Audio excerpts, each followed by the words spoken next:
Bueno, queridos patitos, teniendo en cuenta que estamos a comienzos de noviembre de 2025 y dentro de unos meses se va a conmemorar el 25 aniversario del 11 de septiembre, creo que es un buen momento para hacer hemeroteca respecto de algo que está fuera del tiempo, teniendo en cuenta de que ahora, dentro de unos días, va a ser el aniversario de la muerte de el ferrolano Francisco Franco Bahamonde.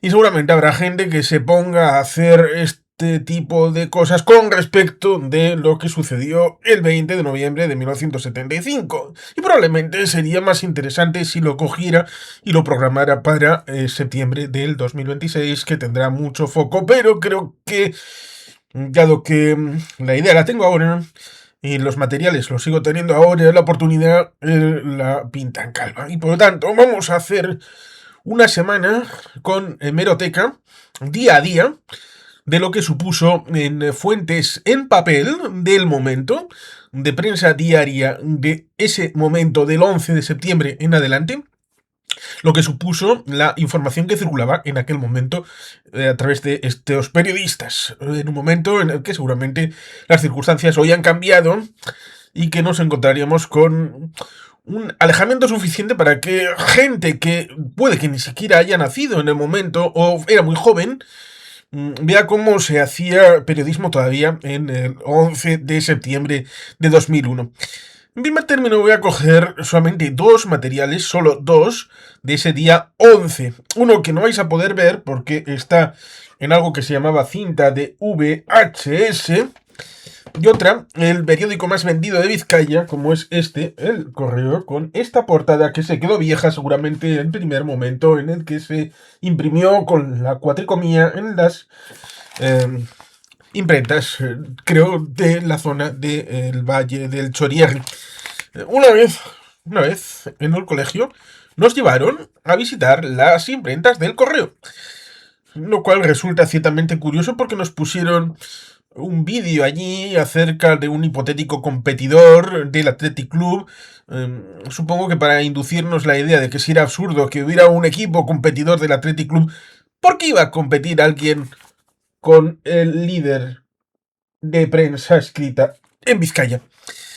Pero bueno, ciertamente más allá de esto, el 11 de septiembre aparecía como un día cualquiera, como un martes normal y corriente, en el que muchos podíamos estar esperando al momento de retomar nuestro estudio en la universidad. Recuerdo que mi primer día en el año anterior fue el 25 de septiembre, casualmente el mismo día en que un tal Ariel Sarón decidió dar un paseíto en la explanada de las mezquitas, dando la excusa para el inicio de la segunda intifada. Y un año después, más o menos, nos encontramos con el 11 de septiembre, en el que, cuando se estaba produciendo el ataque a la primera torre, yo estaba en la habitación, tenía otra configuración, el ordenador estaba allí, donde está el armario, y estaba jugando a un juego curioso, y seguramente desatará teorías de la conspiración, o tal vez ninguna, llamado Capitalism Plus. Yo estaba jugando a ese juego y en ese momento estaban maniobrando los aviones para, bueno, primero chocar contra la Torre Sur, creo que fue, y luego, después de que mi egregia madre en la sala de al lado, viendo por informativos Telecinco, me comentó que había habido un ataque, supuestamente una avioneta, luego se corroboró con el tema de la segunda, y cuando llegó mi padre, a las 3:30 más o menos, con este periódico, bajo sus manos, después de haber tenido su jornada laboral habitual, más allá de que el periódico quedaba viejísimo, nos encontramos con esa situación en la que se enteró de que había sucedido lo que había sucedido en Nueva York y luego lo que empezó. Recuerdo haber escuchado ahí abajo, desde esta ventana, a un par de transeúntes diciéndole el uno al otro: ¿sabes lo que les han pasado a los americanos? ¿Te has enterado?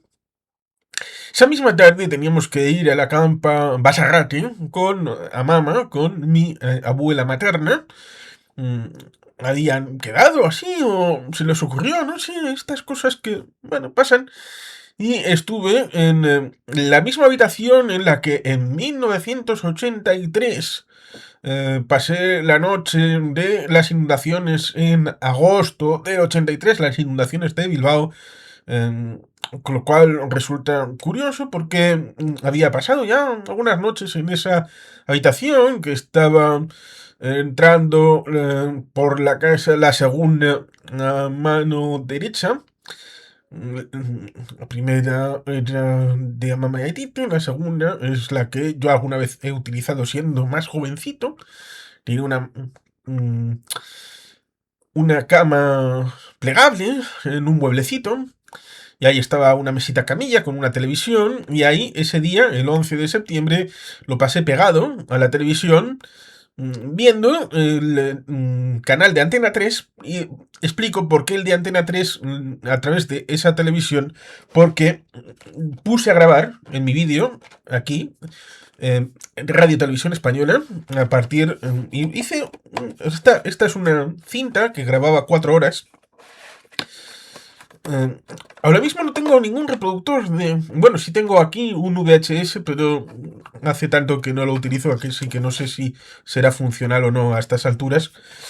Eh, supongo que sería un experimento curioso el poner la cinta y grabar de lo que supone la televisión, pero supongo que alguien ya lo habrá subido al ámbito de radio de la televisión española, en su background histórico, todo el programa que hicieron el 11 de septiembre.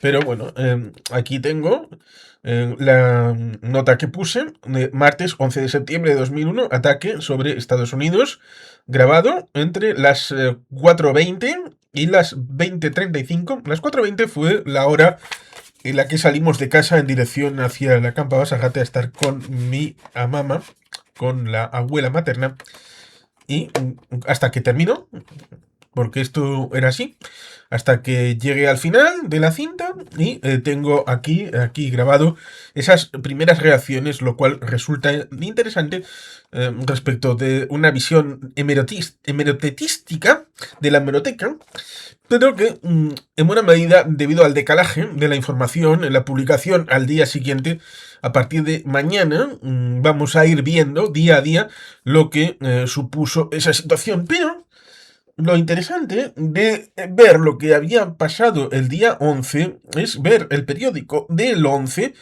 con lo que traía de información y que fue la ruptura de esos hechos históricos en Nueva York, lo que precipitó a la vejez de este periódico, lo cual tiene ya en la propia portada un par de elementos sintomáticos que resultan ciertamente curiosos. Uno, resaltado en gris, que es algo que resultaría pintoresco, y aquí apelaría a ti, Borja Montaño, economista de cabecera de nuestro amigo Francisco García Campa, respecto de esta situación, respecto de la recuperación de Nueva York salva a las bolsas europeas del desastre. Luego vamos a verlo en la página 37. Por supuesto, había otras noticias ahí resaltadas. La actividad de los guías turísticos de Vizcaya ha caído. Ha caído un 15% en un año, lo cual era la página número 2, lo cual era habitualmente la página para miedito, gestores políticos, ahí tenéis el correo que viene con el machete y os va a poner en calzoncillos. Bueno, pues habitualmente la 2, la 3 era de eso. Nos encontramos también con Isma Urzáez, un gran goleador del Athletic, de que se puede ser irregular en el juego, pero nunca en la actitud. Ahí, estilo mindfulness, estilo coach de alguien, de estas frases de autoayuda, lo cual fantástico. Y resulta curioso porque habitualmente, debido a que el 11 de septiembre se habla de terrorismo, a pesar de que hay otros 11 de septiembre, el de 1973 en Chile, el de 1714 en Barcelona, Pero el terrorismo en el ámbito vasco siempre, en los años 90, se reunía el concepto de soft on crime, lo cual en Estados Unidos se dice de los demócratas, incluso ahora, soft on crime, soft on illegal immigration. Ahí, ciertamente, se decía en los años 90 que no se detenían más etarras porque el PNV no estaba dispuesto a dar las órdenes a la chancha para que detuvieran a los terroristas. Y que, en buena medida, no eran receptores del crimen, sino los concejales del PP y del PSOE, a pesar de que nos podemos encontrar a Genaro García Andoain, Joseba Goicoechea, un gran número de personalidades que fueron asesinadas en los años 80, 90, incluso en el punto de mira, como las 6 veces que intentaron asesinar al consejero Sailburu Atucha, y otras vicisitudes como esta que podemos ver. ETA consultó a los presos la posibilidad de atentar contra el PNV. Decía el correo ese, curiosamente, 11 de septiembre. Este era el titular de ese día. Seguramente las intenciones fueron cortocircuitadas respecto de la situación del 11 de septiembre. La situación que luego se corroboró cuando sucedieron los atentados de Atocha del 11 de marzo, en donde ya se vio claro para el último grupo terrorista en Europa que aquello no era funcional. Y se convencieron de la no utilidad, no de la no ética, sino de la no utilidad de sus crímenes para la consecución de fines políticos. Pero resulta ciertamente curioso. ETA consultó a los presos la posibilidad de atentar contra el PNV. Era el titular y la noticia más potente de este periódico aquella mañana. Los reclusos, es decir, los presos de ETA, doblemente presos, primero de la banda y luego del Estado español, respondieron afirmativamente y pidieron que se atacase duro y a la cabeza. Duro y a la cabeza. Interior da por desarticulados 2 comandos de Álava con 5 objetivos inminentes. Comentaba que la dirección de ETA realizó una consulta antes de las elecciones autonómicas que habían sido en el 13 de mayo de 2001 entre presos de la banda para pedirles su opinión sobre la posibilidad de iniciar atentados contra el PNV. La respuesta de los reclusos fue afirmativa e incluyó una petición para que los ataques se realizaran duro y a la cabeza. Mientras tanto, las últimas operaciones contra ETA en Álava habrían permitido desarticular 2 comandos con 5 objetivos inminentes, según explicó el ministro de Interior, tal Mariano Rajoy Brey. Señaló también que el Comando Barcelona tenía previsto sembrar el pánico en esta ciudad con varios coches bomba simultáneos durante la cumbre de la Unión Europea en la siguiente primavera, en el caso de 2002. También daban nuevos datos, elevan las dudas sobre el papel de la CNMV en el caso GES Cartera. El exsecretario de Hacienda, Jiménez Reina, aparece como el diseñador del funcionamiento de la sociedad. Se decía que ese 11 de septiembre 160.000 niños volvían a clases en Vizcaya. Se ponía la guía del colesterol, rechaza tratar con fármacos hábitos de vida poco saludable. Tomar pastillas no sirve si fumamos 40 cigarrillos. Revistas médicas denuncian la presión de los laboratorios en los trabajos de investigación. Arzallus dice que Eusko Alkartasuna ha tenido más poder del que le corresponde en el gobierno. Cree que el pacto con Izquierda Unida en aquel momento fue cuando entró Madrazo de consejero, porque después de las elecciones de mayo, esos 3, a los de 33 más 3, 36, se acercaba al tema de la mayoría absoluta, y por tanto Madrazo se incorporó como consejero de vivienda. EA insiste en exigir a su socio el control de más competencias. No se podía más consejeros porque eran 3, pero sí más competencias. Vamos con el Interior, en el que nos encontramos ciertamente con el citado caso de que los ciudadanos se encuentran con que la actividad de los guías turísticos de Vizcaya han caído un 15% en un año. Para compararlo con lo que sucede actualmente, resulta ciertamente curioso, porque en aquel momento lo de turismo era algo muy extemporáneo. Hay que ponerse en situación en 2001 cómo era el turismo para las grandes ciudades, por ejemplo, para Bilbao o para Vitoria, no para San Sebastián, que el turismo ha sido consustancial desde siglo XIX, desde la invención del propio término de turismo, pero sí en otros ámbitos, hasta el punto de que hasta el año 94 no llegaba ni un solo ferry, ni crucero, ni nada, y a mediados de los 90 es cuando, a raíz de la situación, de la reordenación de todo el entorno bilbaíno y la aproximación a la inauguración del Guggenheim, empezaron a llegar los primeros ferries y los primeros cruceros y toda la situación que vino después. Historias como que un pesquero rescata a una joven caída en el cabo Machichaco, unos jóvenes golpean y atracan a un hombre que esperaba el autobús en Deusto, la citada de 160.000 niños que empezaron ayer el curso en Vizcaya, cambios en el modelo A, lo cual resulta curioso en retrospectiva el hecho de que en la actualidad el modelo D o B son los más establecidos y el modelo A es residual por vocación de los propios padres. Voz de lector, aquí está, una imagen de una acera inutilizada por un contenedor de vidrio en Verango.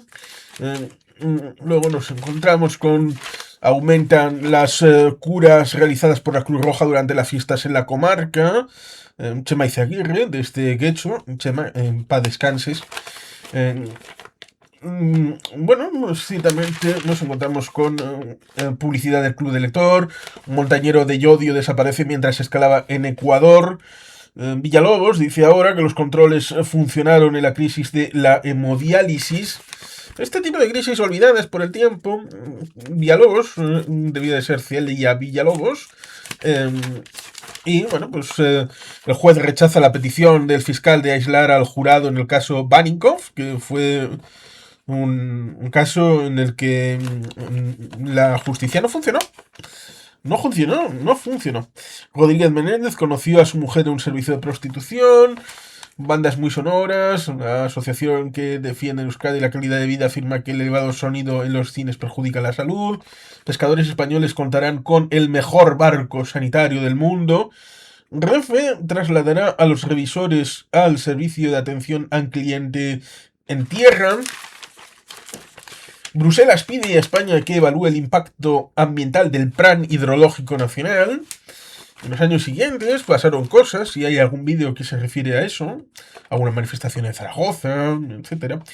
José Luis Rodríguez Zapatero, entonces ya secretario general del Partido Socialista, advierte que el drama de la inmigración requiere de un gran acuerdo. Cree que el problema no se resolverá con leyes, sino restableciendo el diálogo con Rabat. Aquí llegan las esquelas. Es evidentemente vidrioso decirlo, pero todas estas personas no llegaron por muy poco a conocer lo que sucedió el 11 de septiembre. Se fueron de este mundo antes de la ruptura de los 90 felices, casi como para algunos está mitificado los 50 felices o los años 20, los años de la paz. Y llegamos a la actualidad, a la chicha de esta grandecita y gorda, con esta noticia que se establece respecto de que ETA consultó a sus presos la posibilidad de atentar contra el PNV. Y ahí nos encontraríamos con esta historia en donde los reclusos afirmaron afirmativamente, duro ahí a la cabeza, como decíamos antes. Arzayus asegura que no le sorprendería que la banda actuase contra la formación que dirige. Dice el Correo, no lo firma nadie, lo afirma el Correo. La dirección de ETA realizó una consulta antes de las elecciones autonómicas que decíamos del 13 de mayo de 2001. Esas en las que tanto Televisión Española como Antena 3 desconectaron sus programas desde el atrio y de la terraza del Guggenheim porque los resultados no eran los agraciados y pusieron sendas películas. entre sus presos para pedirles su opinión entre la posibilidad de iniciar atentados contra el PNV. La respuesta de los presos fue afirmativa e incluyó una petición para que los ataques se realizaran duro y en la cabeza. Esta declaración supondría, según las fuentes consultadas, que los reclusos de la organización no eran partidarios de atentar de manera indiscriminada contra concejales al mismo nivel que contra el PP y el PSE, sino que defendían que se atentase contra la dirección del partido directamente o contra cargos de alta responsabilidad. El presidente del EBB, Xavier Arzayus, aseguró ayer que su partido tenía constancia de la existencia de esta consulta entre los presos de ETA y agregó que no le sorprendería que la banda atentase contra miembros del PNV. Yo no tengo miedo, pero en el PNV hay mucha gente, agregó. El máximo dirigente Gelchale añadió que hasta ahora la organización terrorista había elegido la Ertzaintza como objetivo en un intento de presionar a su formación. Nos han atacado atentando contra la Ertzaintza, porque según ETA el PNV sería la parte política y la Ertzaintza la mano militar, cuando esto no es así, manifestó. En este sentido, el comando Burunza, desarticulado por la Ertzaintza el pasado 22 de agosto de 2001, disponía de información avanzada para atentar contra agentes de la policía vasca, tanto referida a mandos como a patrulleros de base. En el listado de objetivos del grupo también encontraron datos sobre miembros del PNV, aunque se trataba de información genérica sin que se haya encontrado planes elaborados para perpetrar algún atentado inminente en concreto. Acciones de castigo. Desde la ruptura de la tregua, que se rompe formalmente en enero del 2000, a pesar de que técnicamente estaba rota desde la última semana de noviembre del 99, esto lo hemos comentado alguna vez en el canal en otros programas, en donde ETA quería una tregua de abastecimiento de 4 meses, pero la intervención decisiva de Eusko Alkartasuna y sobre todo de Eusko Alderdi Jeltzale, el Partido Nazista Vasco, amplió 12 meses ese alimento de tregua desde septiembre del año 98 hasta la práctica enero del año 2000, con la muerte triste del teniente coronel Pedro Antonio Blanco, que fue asesinado en Madrid en torno a mediados de enero pasado Reyes. Con lo cual ahí nos encontramos con esta situación en la que posiblemente tenga esa rabia no contenida respecto de culpabilizar al propio PNV de haber ampliado el tema de la tregua más allá del tema del avituallamiento y haber costado un coste de oportunidad, valga la redundancia, respecto de la actividad terrorista. Con lo cual tiene ese encaje, calza. La banda, estrategia de la banda respecto al partido Jeltzale y la Ertzaintza ha evolucionado progresivamente, mostrando cada vez una mayor agresividad. En el caso de la policía vasca, ETA ha pasado de ordenar a sus comandos que reúnan información para atentar en función de la coyuntura, a cometer el atentado de Iñaki Totorica, un patrullero de Hernani, y Mikel Uribe, un subcomisario asignado al Servicio de Asuntos Internos. En marzo, 2 semanas después del asesinato de Totorica, la banda hizo público un comunicado en el que equiparaba a la policía vasca con la Guardia Civil y el Cuerpo Nacional de Policía, y anunciaba que respondería a las detenciones de activistas por parte de Ertzaintza, es decir, activistas igual a terroristas, a las que denominaba acciones de castigo, de quinchas. Respecto al PNV, la banda también ha ido endureciendo sus mensajes, pasando de culparles del fin de la tregua. Ellos querían que hubiera sido 4 meses, el PNV la alargó, por lo tanto es culpable de no haberles puesto en la vía de salida, en el prime, sino haber aguantado más, a ver si era posible que la tregua, al alargarla 12 meses más, fuera indefinida. Los planes de la paz fueron obstáculos al plan de la guerra de ETA. Aunque sin dejar de cerrar una pregunta a la que la posibilidad de que el partido se incorporase a la visión de los radicales tenían desde el ámbito del pacto de Lizarra. La visión que tenían ellos, claro.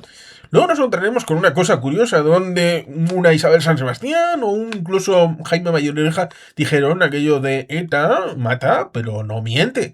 Cuando la mentira, deberíamos de saberlo, es parte del elenco de la Santa Bárbara, de la mente de un revolucionario marxista-leninista, clásica del arma como... la mentira como arma revolucionaria. Así que ahí nos encontraríamos con un asunto instrumental a considerar. A hacerles responsable al PNV de la situación del País Vasco, especialmente tras el triunfo de la coalición PNV en las elecciones citadas del 13 de mayo. En una entrevista a la edición de la banda publicada en junio de este año, 2001, las activistas ya aseguraban que los primeros pasos de la formación Jeltzale tras su victoria electoral había sido tender puentes al PP y al PSOE y criminalizar a la izquierda abertzale. Es decir, poner el ojo a las actividades terroristas y querer erradicarlas completamente era no ir contra un grupo terrorista, no, era ir contra la izquierda abertzale y contra su afiliación y contra el movimiento político, claro que sí. De forma paralela, la banda terrorista, se ha mostrado especialmente dura contra sectores del PNV contrarios a los acuerdos con Euskal Herritarrok. Aquí hemos de recordar lo que sucedió en los llamados Lizarra Chiquis, que quedaron como el Rosario de la Aurora, estableciendo durante la tregua. En un SUTABE, boletín interno de ETA, fechado en diciembre de 2000, la cúpula de la organización consultada consideraba al diputado general de Guipúzcoa, Román Sudupe, un derechista. ¿Veis? Resulta curioso. Cuando tenían que atacar, decían, es un derechista. Como diciendo casi, ¿veis? Es compañero de chiquitos de Franco. Muy bien, muy interesante, porque es muy woke. Es muy... Esto Pablo Iglesias lo firma, ¿no? Resulta ciertamente interesante rememorar estas cosas. Román Sudupe, un derechista que está además cómodo en España. Resultaría curioso esto, lo de estar cómodo en España. ¿Qué diría de Mecha y Purua, de Óscar Matute Díaz de Jalón, respecto de John Abril, respecto de ciertas personas que han pasado por Amaiur, Bildu, Congreso, Senado? Resulta ciertamente interesante. En abril, la Ertzaintza evacuó en un helicóptero a Sudupe desde el monte Aizgorri ante el temor de que pudiera ser víctima de un atentado tras haberse detectado movimientos sospechosos en sus alrededores. Daba la información que decía de 2 nuevos detenidos en Barcelona, Interior da por desarticulados 2 comandos en Vitoria con 5 objetivos inminentes, bombas durante la cumbre de la Unión Europea como perspectiva, firmado por MSP, M-Saiz Pardon, por parte del Correo. En la siguiente, hablando de política vasca, se hablaba de esa situación respecto de lo que suponía la entrada de Izquierda Unida, Escrebatúa, al gobierno vasco, en septiembre, la incorporación de esos 3 diputados a la mayoría de gobierno, que no era absoluta, pero sí era una mayoría de 36 sobre 75, y el ámbito de incomodidad de Eusko Alkartasuna, en donde después de la salida de los socialistas en verano del 98, habían conllevado a un bipartito durante todos esos años, 3 años prácticamente, solamente con 2 partidos, PNV y EA, lo cual, bueno, pues al incorporar a Izquierda Unida se desgajaron algunas competencias para el Departamento de Vivienda de Madrazo y en buena medida se hizo sitio cogiendo un poquito más de Eusko Alkartasuna que del PNV. Pero se olvidaban el hecho de que con la salida de los socialistas pasaron los de Eusko Alkartasuna de tener 2 departamentos a tener 3. Lo cual ciertamente resulta pintoresco y curioso el tema de la memoria selectiva, sobre todo cuando uno está metido con las orejeras y solamente piensa en que hay de lo mío para mí, lo mío para mí. Y el titular era el que decíamos en la portada de Arzayus dice que ha tenido más poder de que le correspondía en el gobierno, desarrolla la historia que seguramente a vosotros nos va a interesar muchísimo, el tema de Santiago González haciendo un articulillo sobre pacto con Izquierda Unida. El PP insta al PNV a materializar su apuesta por el estatuto sacando a Bilbao de Udalbiltza, lo cual resulta curioso porque salvo presión externa, el PP no ha hecho ningún afán de motu propio de cumplir con el estatuto, sobre todo con las llamadas competencias pendientes. Azcárraga, Euskal Alkartasuna, desea una relación de Euskadi con España igual que con Madagascar.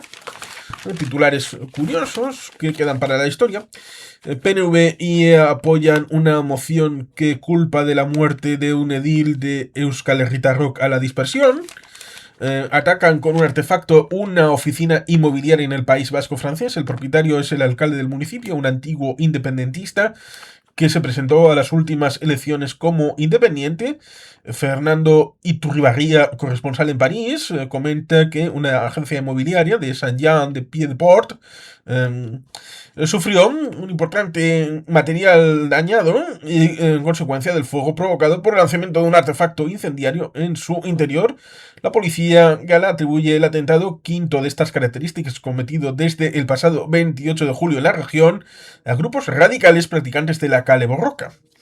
Fuentes de la investigación dirigida por la Fiscalía Antiterrorista de París subrayaron la coincidencia del sabotaje con una campaña de protesta contra la especulación inmobiliaria promovida por Abertzalean Batasuna, AB, y la destrucción de dos agencias inmobiliarias en Ustaritz. La madrugada del 12 de agosto fue justificada días más tarde en un comunicado anónimo por la escalada de los precios de los terrenos y la imposibilidad de encontrar pisos y casas a precios razonables para los jóvenes del país. Los medios citados consideraron que los atentados contra inmobiliarias y bienes de policías son ilustrativos de las tensiones existentes actualmente dentro del seno de AB. La formación de Izquierda Abertzale, que el próximo 6 de octubre tenía previsto celebrar un congreso, se encuentra dividida entre los partidarios de mantener un movimiento independentista específico del País Vasco francés y la corriente minoritaria favorable a una fusión con Batasuna del País Vasco español.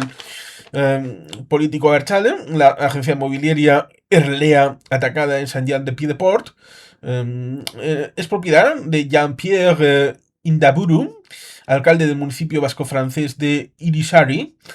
Se trata de un antiguo militante independentista que al parecer lleva alejado desde hace tiempo de la causa Abertzale y que en las elecciones municipales de marzo último logró la reelección sin etiqueta política.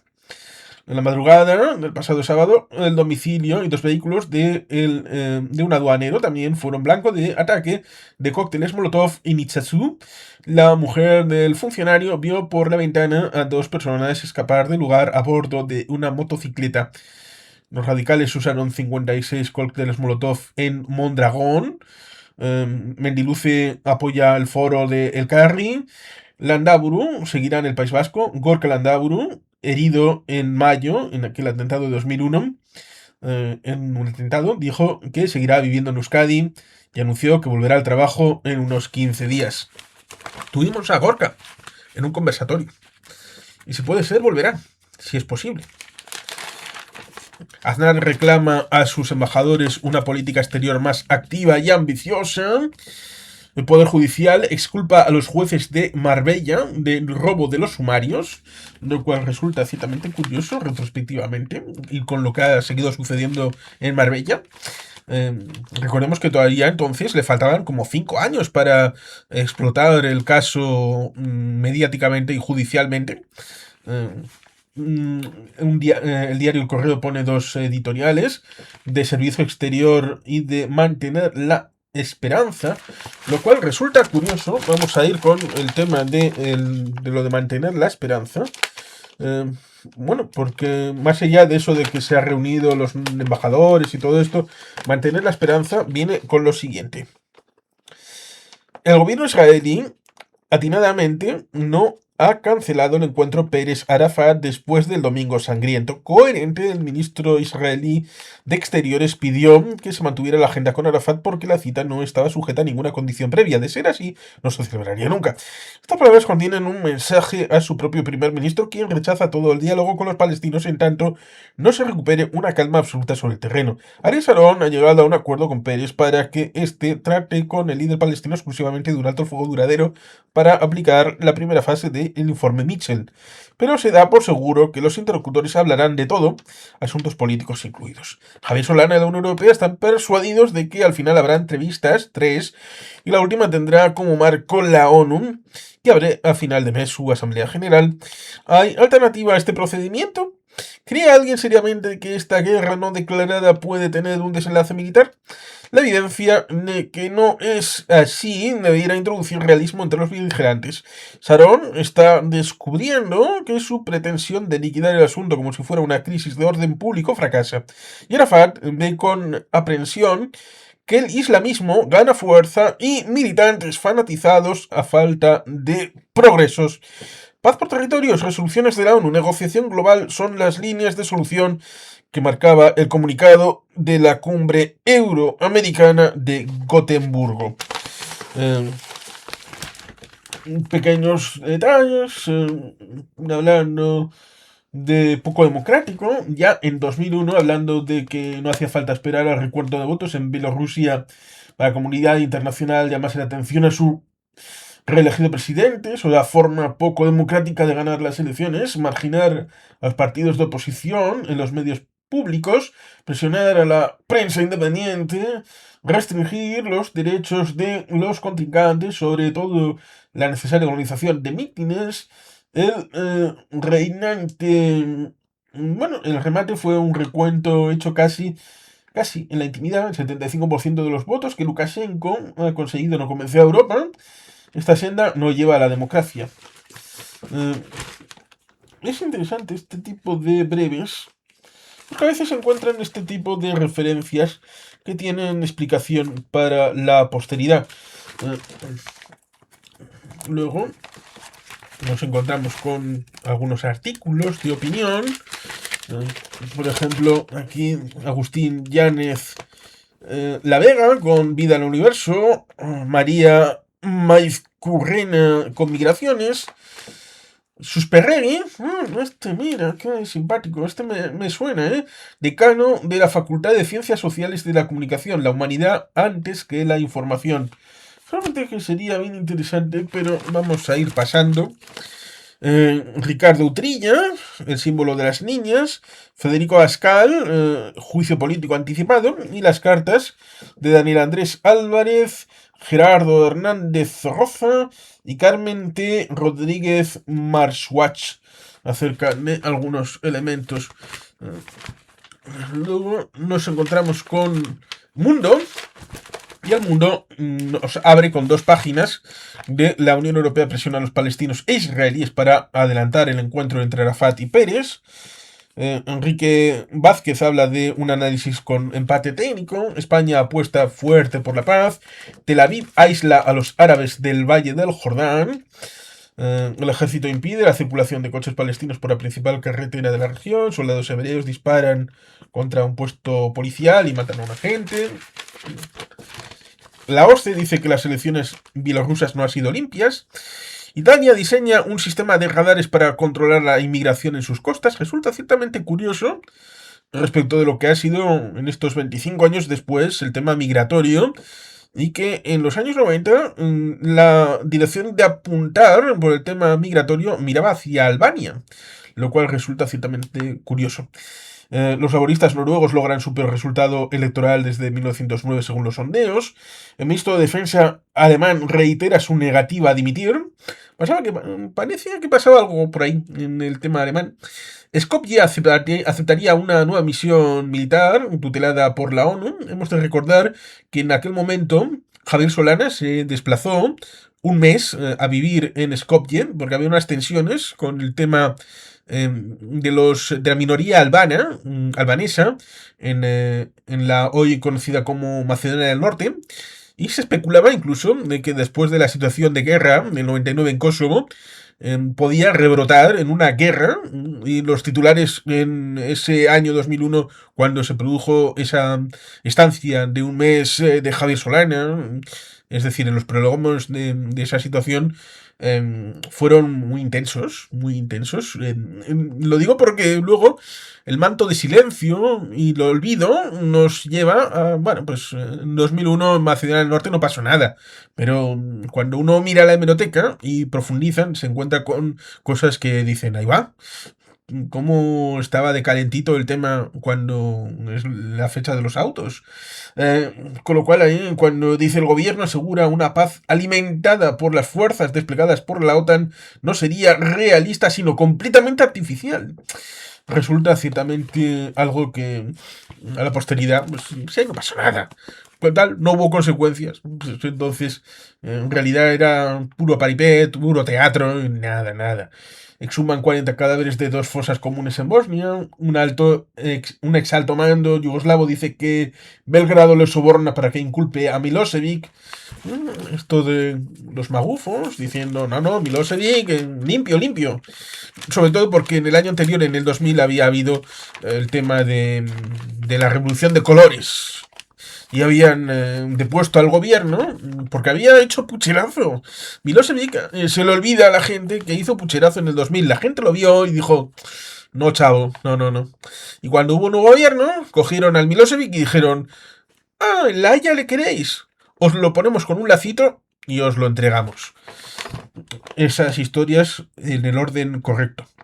Rusia y Estados Unidos dan pasos hacia un acuerdo sobre el escudo antimisiles cuando quedaba claro de que el escudo antimisiles era contra Irán.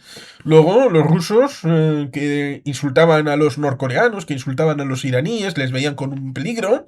Al final se rindieron a los ayatolás y se rindieron al gordito feliz. Resulta ciertamente alucinante, mirando, como digo, la hemeroteca. Una oleada de crímenes deja una oleada de decenas de muertos en Estados Unidos. Un guardia despedido y abandonado por su novia mató a 5 de sus compañeros. Otro hombre se rindió a la policía tras asesinar a su madre y a 2 ancianos. Kissinger será demandado por conspiración en el asesinato de un militar chileno. Y ahí estaremos hablando de la situación en torno a lo que supuso Pinochet y toda aquella peña a partir del 11 de septiembre de 1973. Desde el 2001, pues ciertamente todavía aquel día no había sucedido lo del 11 de septiembre, que daría un vuelco, y la gente, olvidando por supuesto lo de 1714 en Barcelona, tenía como 11 de septiembre la efeméride de Santiago de Chile y de Pinochet y de Salvador Allende y la moneda. Pequeños elementos. 3 muertos en ataque suicida en Turquía. Mueren 8 civiles en un atentado aliado, en un ataque aliado. Estonia, un licor casero mata a 22 personas. Chile, el citado caso del 28 aniversario del golpe de Estado contra Salvador Allende. Condenado en ausencia al jefe de las FARC en Colombia. Al menos 165 muertos en combates entre cristianos y musulmanes en Nigeria. Ya, el 11 de septiembre daban cuenta de noticias como esta. El origen de la masacre fue el nombramiento de un árabe para combatir la pobreza. El jefe militar de la oposición afgana sobrevive a un atentado. Esto resulta ciertamente interesante porque la noticia amerita leerla. Amerita leerla. Porque aquí se demuestra el tema de un buen periodismo o un mal periodismo. El jefe de la guerrilla afgana, estamos hablando de que esto sucedió realmente el día 7. El 7 es cuando sucedió. Pero lo están dando como noticia el día 11. Estamos hablando de 2001, no de 1901. Bueno. El jefe de la guerrilla afgana anti-talibán, Ahmed Salah Samasoud, ha sobrevivido al atentado perpetrado el domingo en el norte de Afganistán, pero se encuentra grave, declaró ayer en la prensa su hermano Ahmed Wali Massoud. El comandante afgano, que permaneció inconsciente durante más de 24 horas, tuvo que ser hospitalizado en Tayikistán para extraer de su cabeza esquirlas incrustadas a causa del atentado. 2 hombres escondidas, dos bombas escondidas en una cámara de televisión y en uno de los cinturones de dos presuntos periodistas árabes acabaron con la vida de un ayudante de Massoud e hirieron gravemente al líder militar de la resistencia Hotham Bahadin, norte del país. La declaración de Wali Massoud acalló los rumores de que afirmaban que el jefe militar de la oposición al gobierno islámico de Kabul había muerto en el ataque. Es un breve, es un breve. Cierto es que luego sabremos que dos periodistas presuntamente belgas, presuntamente de origen marroquí, entrevistaron el 7, es decir, 4 días antes, a el león del Pansir, Mashoud, y este murió. Pero tenían que dar esta información y 4 días más tarde, sale en el periódico El Correo para Occidente. Nauru acepta otros 237 inmigrantes rechazados por Australia. Lo ponen al mismo nivel. Esto del jefe de la oposición afgana sobrevivió al atentado viene de agencias, desde Londres. Y el tema de la economía resulta interesante, sobre todo por la página 37 que decíamos. La 36 pone nuevos datos, se elevan las dudas sobre el papel de la CNMV en el caso GES Cartera. Lista de políticos, Enrique Jiménez Reina, el diseñador del chiringuito, pero eso, GES Cartera, no nos interesa. Cuando Ignacio Marco Gardoqui habla de hasta cuándo, y habla de, estamos hablando del 11 de septiembre, La recuperación de Nueva York salva a las bolsas europeas del desastre. La reacción de última hora no impidió que París, Londres, Frankfurt y Madrid marcaran nuevos mínimos anuales. Los mercados conocerán hoy el crecimiento de la zona euro. Resulta ciertamente curioso leer eso antes de conocer lo que suponía el 11 de septiembre. Los mercados conocerán hoy, 11 de septiembre, el crecimiento de la zona euro. Las bolsas estrenarán la semana con otra jornada de nervios y acentuadas pérdidas. Pues no sabían los que les venía. Los inversores se temían lo peor, pero no exactamente lo que iba a ser lo peor. Ante un ataque de arranque furibundamente, fuertemente bajista, con caídas a plomo, ya... Es que lo dejan a huevo. No lo sabían, pero lo dejaban a huevo.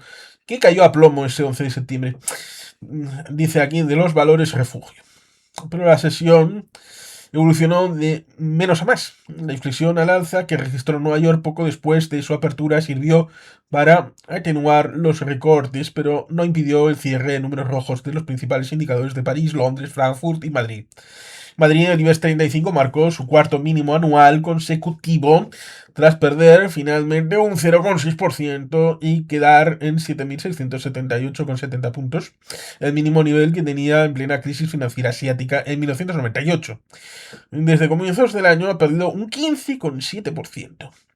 Las ventas hicieron su aparición en el parque madrileño de primera hora de la mañana, con fuertes retrocesos generalizados que afectaron sobre todo a los grandes bancos, las eléctricas Endesa y Unión Fenosa y en general valores tradicionales. En paralelo, en torno a su mediodía, el DAX Xetra de Frankfurt perdía un 3% y proporciones similares cedían el CAC 40 de París y el FTSE de Londres.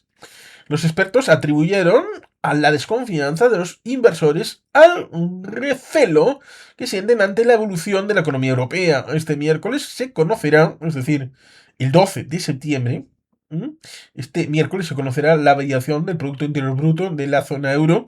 Creo que le importó menos que la fiebre de Garfield para Magneto. Bueno, resultaría ciertamente alucinante. Este miércoles se conocerá la variación. Los analistas se han apuntado de que la tasa de crecimiento se puede quedar en un raquítico 0,1% frente al 0,5% del periodo de enero-marzo. Los recortes se dieron atenuados por la evolución al alza de la bolsa de Nueva York, en el que incidieron los bajos precios de muchos títulos y declaraciones como la formulada por el secretario del Tesoro Paul O'Neill, para quien el ciclo descendiente de la economía de Estados Unidos dará pronto signos de recuperación. Quedaremos con esto, ¿eh? Resultaría interesante ir a esa declaración de Paul O'Neill del 10 de septiembre diciendo eso tan bonito, porque mucha gente, y aquí es una crítica que no sé qué destinatario tendrá respecto de cuánta gente lo tomará en valor. Se ponen respecto del día 29 de diciembre de 2006, cuando Zapatero dijo que la economía y la situación en España era mejor que hace un año y sería mejor al año siguiente, diciendo lo que pasó en el ámbito del día 30 a la mañana en la T4 de Madrid. Pero muy poca gente recuerda que Paul O'Neill dijo estas bonitas palabras el día 10, diciendo que para quien el ciclo descendiente de la economía estadounidense dará pronto signos de recuperación, con esas dos variantes. Una, en ese momento Estados Unidos estaba en un ciclo descendiente con un ámbito de crisis. Hay seguramente incluso alguna persona que dirá, lo del 11 de septiembre vino a tapar esa crisis. Y por la otra variante, el tema de dará pronto signos de recuperación. Sí, el 11 de septiembre las consecuencias dieron una recuperación de la leche, maravillosa. El Nasdaq de los valores tecnológicos se dio la vuelta, además, por el rebote de las acciones de Yahoo, calificadas como oportunidad de compra. Ahí estaría el tema de la caída de las .com. Resulta curioso. Quizá la gente recuerde más Enron, tal vez, que otras vicisitudes. Lo mismo que la crisis de 2008 será ligada a Freddie Mac y Freddie Mae, pero sobre todo a Lehman Brothers. Por el banco de inversión. ¿Qué lo decía? No había terminado de leer. Y ahí está el tema. Dice, además, por el rebote de las acciones de Yahoo calificadas como oportunidad de compras por el banco de inversiones Lehman Brothers. Ay, ¿cómo es ver estas cosas? Si es que es divertido a veces. Es divertido tener este tipo de mirada sobre la hemeroteca. El FMI insta al Banco Central Europeo a que baje de nuevo los tipos. La Casa Blanca espera un robusto crecimiento en el segundo semestre. Resulta ciertamente interesante acercarnos a esto. El Fondo Monetario Internacional insiste al Banco Central Europeo que esta semana, la del 11 de septiembre, reúne al Consejo de Gobernadores para que baje de nuevo los tipos de interés situados en la actualidad en el 4,25 para fomentar el crecimiento. La opinión del director del FMI, Hans Kohler, al que le sucedió un tal Rodrigo Rato Ficaredo. El Instituto Emisor Europeo dispone de margen de maniobra suficiente para más medidas de relajamiento monetario, lo que contribuirá a impulsar el crecimiento comunitario mundial. Kohler, en su biografía acabará siendo presidente de la República de Alemania, hizo estas declaraciones tras anunciar que la organización ha rebajado en 5 décimas su previsión de crecimiento de la economía mundial hasta el 2,7% en 2001 y hasta el 3,6% en 2002. Lo que suponen 3 décimas menos. Estas previsiones, que establecen que el 2% de crecimiento de la zona euro de 2001 serán oficiales en el próximo informe de coyuntura que presentará a finales de mes. Sí, claro, guapi. Claro que sí. Será así. Retroactivamente es fácil decirlo. Kohler mostró su confianza en que la economía mundial se recupere en 2002. Sí, sí. Gracias al descenso del precio del crudo en los mercados internacionales y al positivo efecto que podría derivarse de adicionales medidas de relajamiento monetario por parte de diversos bancos centrales del mundo, y no solamente Estados Unidos. Recuperación. Para que los que digan, no, fue un autoatentado. Que miren estas cosas, ¿eh? El mundo económico estaba mal, pero decían, vamos a salir del bache. Vamos a salir del bache, zasca y autosabotaje. Me parece muy coherente. Según las previsiones del FMI, la economía norteamericana se recuperará para finales de este año. Antes incluso que la zona euro, a pesar de que la situación económica de los países adscritos a la moneda única es parcialmente robusta. La Casa Blanca también pronostica que la economía de Estados Unidos registrará un crecimiento bastante robusto en el segundo semestre de 2001 y durante el primer trimestre de 2002, según aseguró el principal consejero económico del gobierno Bush, Glenn Hubbard, ante la Asociación Americana de Economistas. La Iglesia creó en 1999 su propia sociedad de inversión en bolsa, cosas que decía la conferencia episcopal, creando la mutua de seguros UMAS. Licitación de obra cayó un 28,8% hasta el mes de mayo. Y luego va con cosas como que los sindicatos reinician los contactos para buscar una salida a los trabajadores de mecánica. Mecánica La Peña, de Urduliz. Manu Álvarez escribía esa noticia.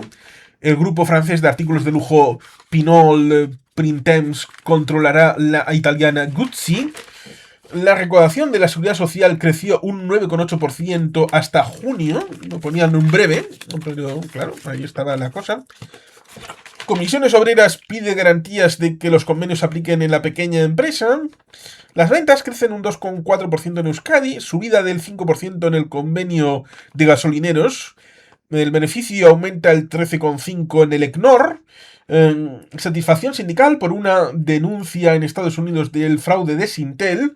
Esto, la familia más canosa. Hubo una protesta con una acampada, algo bastante... fue algo que dio noticias, pero es de esas cosas que solamente quedarán para un vídeo de Remember. Este muchacho, creo que es de origen valenciano. Igual lo hace, igual no. Sintel, desde aquí, si alguien le puede decir, por favor, a Remember, oye, lo de Sintel más canosa, aquella acampada en el centro de Madrid, ¿podrías hacer un vídeo? Y si lo haces, ¿podrías citarme? Que yo te he dado la idea. Bueno, pues el INE pagará el paro en euros a partir del día 15 de septiembre de 2001, es decir, adelantándose a la entrada efectiva del euro como moneda, a pesar de que virtualmente ya existía el euro desde el 1 de enero de 1999.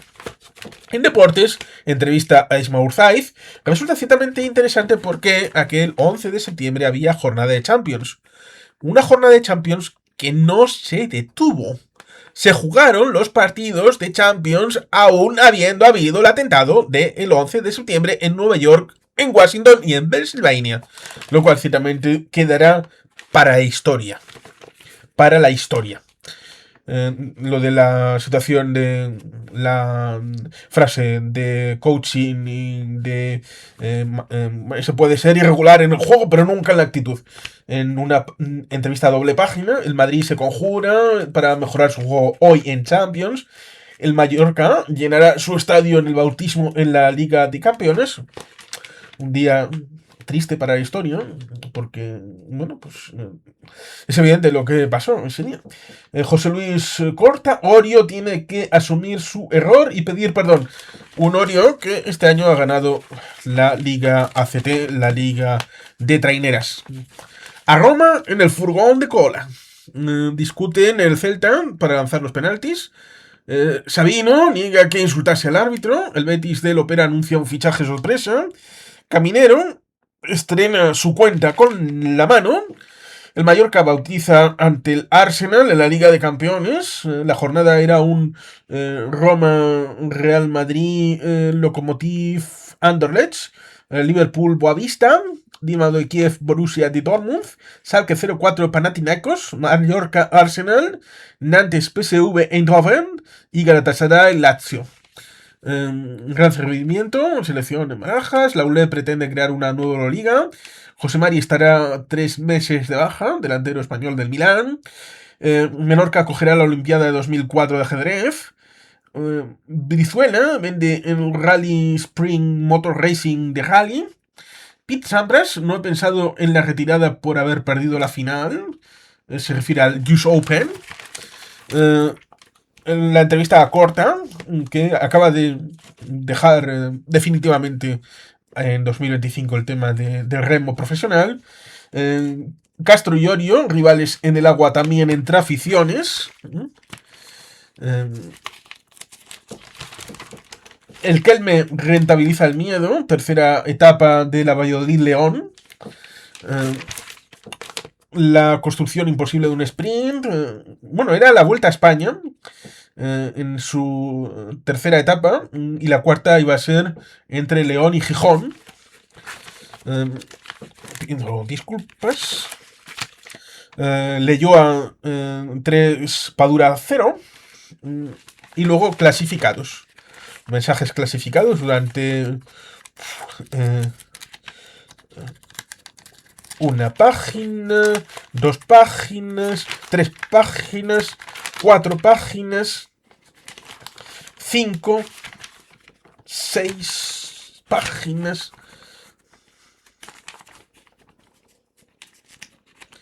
7 páginas de clasificados. Luego vivir, el tema del colesterol, rechaza tratar con fármacos hábitos de vida poco saludables, revistas médicas denuncian la presión de laboratorios en trabajos de investigación, 1 de cada 200 niños de Estados Unidos ha caído en redes de comercio sexual, resulta ciertamente curioso para la posteridad. Profesores de religión acusan a la iglesia de exigirles una parte de su sueldo. Impuesto revolucionario de la iglesia, ¿eh? Ay, ay, ay, ay, ay.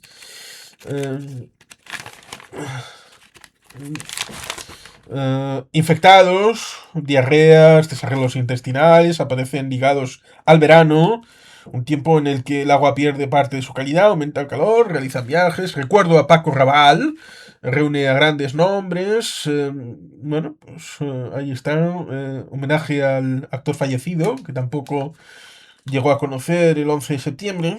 Almodóvar rodará en Córdoba, decían.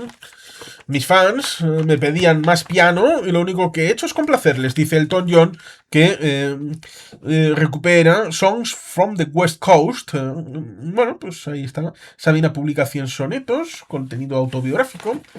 La Feria de Teatro de Tárrega recupera su espíritu original. Apuntes de Esplá en una mansa corrida. Toros, crítica de toros por Barquerito. José Guirao, director de La Casa Encendida. Alejandro Sanz graba un disco acústico con MTV.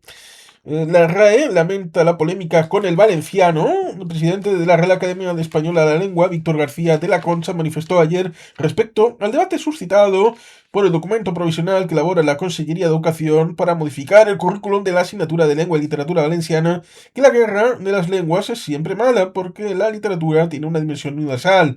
García de la Concha, que realizó estas declaraciones tras la inauguración de la exposición Juan Chapás, de las vanguardias al exilio, la Biblioteca Valenciana, señaló que la Academia tiene una definición muy clara del valenciano como una variedad del catalán que se habla en gran parte del antiguo Regne de Valencia y que es allí comúnmente sentida como lengua propia. En Bilbao canta Alfredo Kraus, el cuarto tenor, el D'Artagnan respecto de los 3 mosqueteros, Alfredo Kraus el cuarto respecto de los 3 tenores. ¿Qué decía Tauro, horóscopo? Tenga ánimo, porque se le presentan obstáculos a su amor. Ojo, porque podría ser víctima de un robo. Buenas oportunidades para ampliar conocimientos. Vigile su dieta y procure evitar los excesos. Aquí está Garfield, decíamos Garfield. Y bueno, pues aquí está. Toma, juega con esta piedra. A ver si te contagia algo de su calidez. Y resulta ciertamente curioso porque ¿qué hace Garfield? Se la lanza como si fuera un misil forma de avión contra, ¿qué? Contra una torre. Bueno, a estas alturas del vídeo ya nos ponemos un poquito hasta conspiranoico. Bueno, pues ciertamente ahí está el tiempo, las temperaturas, la agenda cultural del cine. Resulta interesante. Bueno, aquí estaba la información respecto de teléfonos, cuando no teníamos otro medio para conocerlo, para conocer los teléfonos respecto de urgencias, hospitales, ayuda en carretera, otros servicios, seguridad, bomberos, comunicaciones de autobuses, ferrocarriles, metro, aviones, barcos, taxi, ayuda ciudadana, servicios ciudadanos, anulación de tarjetas para Visa, Red 6000, aquí era un servicio público en el que daban los periódicos día a día. La agencia cultural, la agenda cultural, el tema de las exposiciones, las farmacias, aquellas farmacias que estaban y con las horas, cuál estaban de guardia. eh, Ahí era la parte más interesante respecto de el tema. Resulta ciertamente interesante también esta situación respecto de qué películas se estaban publicando en aquel 11 de septiembre. A ver si se puede ver.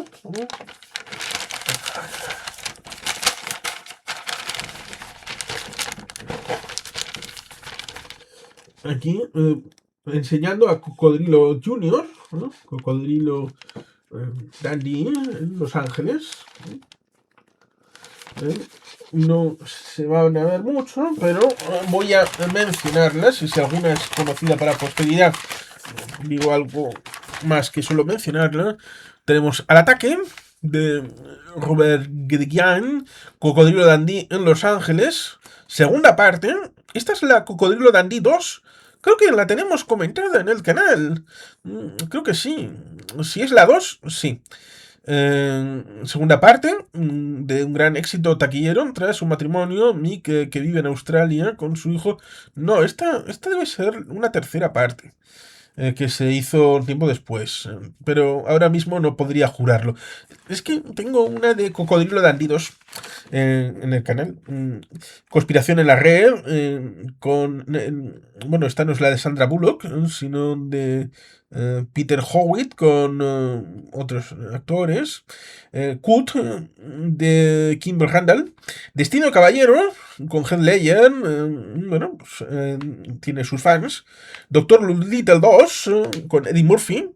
El Círculo, bueno, pues el libro de las sombras, BW2, el planeta de los simios, esta de Tim Burton, que quedó un poquito como pasticha y sobre todo con ese final horrible, abierto supuestamente para una segunda parte que nunca se hizo. En el punto de mira, con Christopher Lambert, Final Fantasy, también decepcionó a sus fans.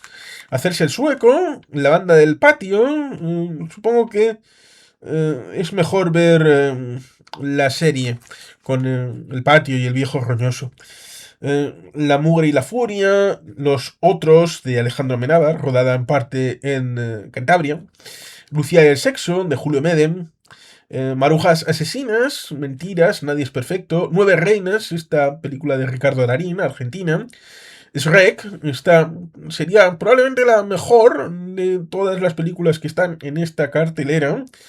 Y eso que está de animación. Spy Kids, esta de Robert Rodríguez con Antonio Banderas. Suspicious River con Molly Parker. Y The Mexican de Gore Verbinski, con Brad Pitt, Julia Roberts, James Gandolfini, J.K. Simmons. Había cines en avenidas, Capitol, Ideales, Municheldis, Multis, en Guecho, en el Gran Cinema de Las Arenas, donde daban Los otros. El Lauren Guecho Cinema, que es el de los Puerto Deportivo, el Max Center de Baracaldo, lo cual ciertamente resulta curioso recordarlo. Próximo estreno de la nueva versión de Quo Vadis en Polonia. Los otros pulverizan el récord de Torrente 2. Y la parte final del tema de televisión y radio, con Juan Luis Gallardo diciendo que se ajusta el tricornio en Mi Teniente. Las películas que iban a dar ese día, el 11 de septiembre, resulta ciertamente curioso porque ninguna de ellas se vio. Iban a poner cara a cara Face Off en Telecinco a partir de las 10. El verano de los monos a las 11, creo que esta sí se pudo ver en la 2. Heavy en Canal Plus, esta ya no, a las 18:10. La ley del talión en ETV2 a las 18:20. Del oeste, cuando daban películas del oeste en las tardes de ETV2.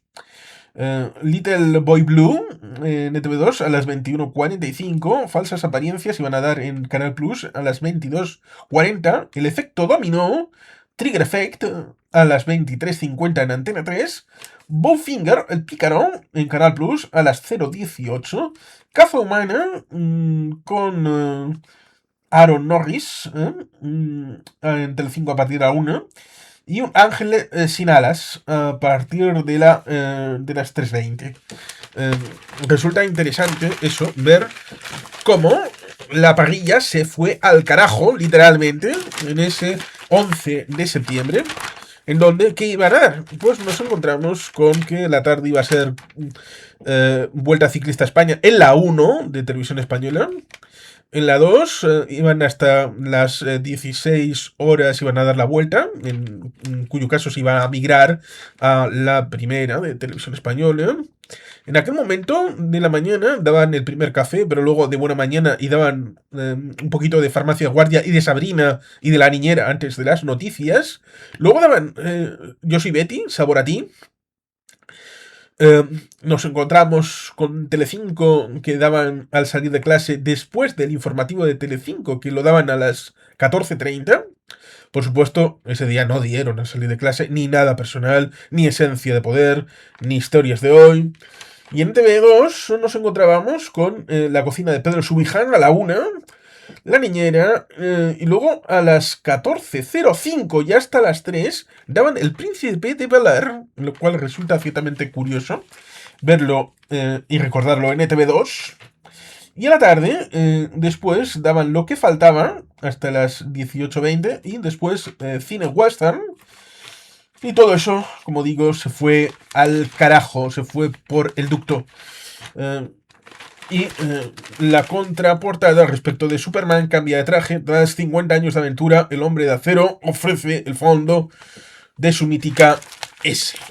Y aquí estaría el final de ese periódico del 11 de septiembre con la típica tira de donceles. Creo que resulta interesante, a pesar de que sea largo y prolijo, el haber comentado este único periódico del Correo, el diario más vendido y leído de Vizcaya en ese momento, respecto de lo que era un periódico que se fue por el ducto directamente esa misma mañana y quedó viejo prácticamente al mismo minuto de ser entregado a los kioscos. Y sin más, queridos batitos, os que recasco, agur bat, Betty Helpean.